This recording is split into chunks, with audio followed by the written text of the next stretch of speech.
मंडल में प्रकट होने, यानी कि कृष्ण के संग कृष्ण रसिया हैं और उनके संग रस का आनंद लेने के लिए श्रीमती राधा रानी शीघ्र ही भगवत सेवार्थ पुष्प चंदन के लिए दौड़ने के कारण, अब भगवान की सेवा के लिए पुष्प चंदन लेने के लिए राधा रानी क्या हो रही है, दौड़ रही हैं। और इसीलिए देखिए दोनों शब्दों का अर्थ लिखा है। रा का मतलब है रास मंडल का प्रतीक है, कृष्ण रास रचाते हैं। कृष्ण को संपूर्ण रूप से यदि कोई आनंद दे सकता है श्रीमती राधा रानी है। रास का मतलब यहाँ पर रस शब्द से आया है। कृष्ण सारे रसों के राजा हैं और कृष्ण को जो आनंद देती हैं वो श्रीमती राधा रानी हैं।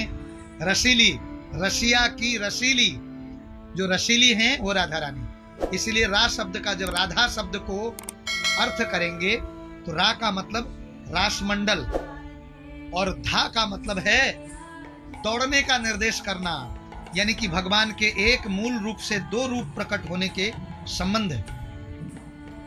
इसका मतलब क्या है, श्रीमती राधा रानी कृष्ण की सेवा के लिए, कृष्ण को आनंद देने के लिए दौड़ती हैं हमेशा। इसीलिए राधा कहती हैं वो आराधितो वा राधायाम, उनकी जैसी आराधना, उनकी जैसी पूजा, उनकी जैसी सेवा, उनके जैसा पकवान, उनके जैसा श्रृंगार, उनके जैसा गान दक्षा, गाने में एक्सपर्ट, उनके जैसा रिझाना और उनके जैसा होना। आपको पता है राधा रानी ने अपने सुख के लिए आज तक कभी सोचा ही नहीं कृष्ण कैसे सुखी हुए। ये जितनी भी चीजें मैंने बोली, गाना, पकाना, खाना, श्रृंगार, ये सब कृष्ण के सुख के लिए उन्होंने अर्पित कर दिया। इसीलिए उनसे बड़ी आराधना, राधा शब्द का ही अर्थ है, उनसे बड़ी आराधना कोई और कर ही नहीं सकता है। तो इसलिए बता रखा है राधा पूर्ण शक्ति, कृष्ण पूर्ण शक्तिमान, द्वि वस्तु भेदे नाही शास्त्रेर प्रमाण। राधा और कृष्ण तत्वतः एक ही हैं।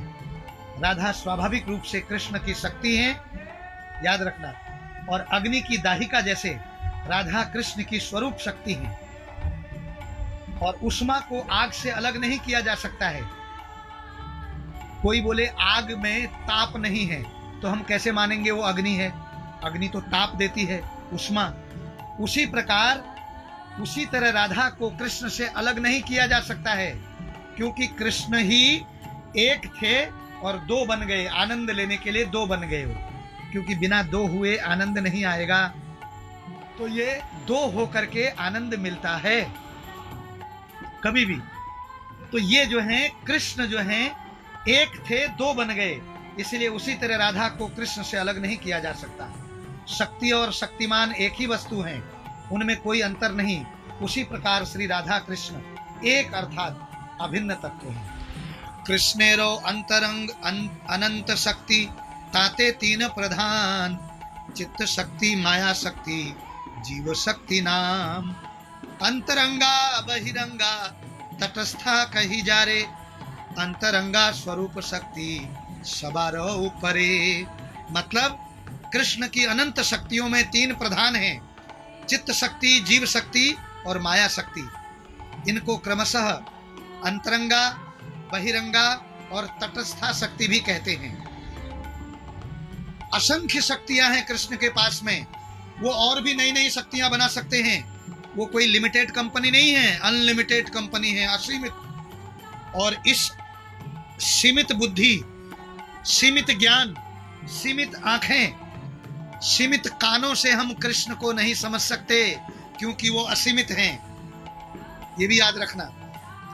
तो इसके लिए हमें गुरु की कृपा, हरिनाम की कृपा, गुरु साधु वैष्णवों की कृपा, उनकी कृपा के माध्यम से तब हम कृष्ण को पकड़ पाएंगे। नहीं तो कृष्ण को कौन पकड़ सकता है, कौन समझ सकता है, बताइए।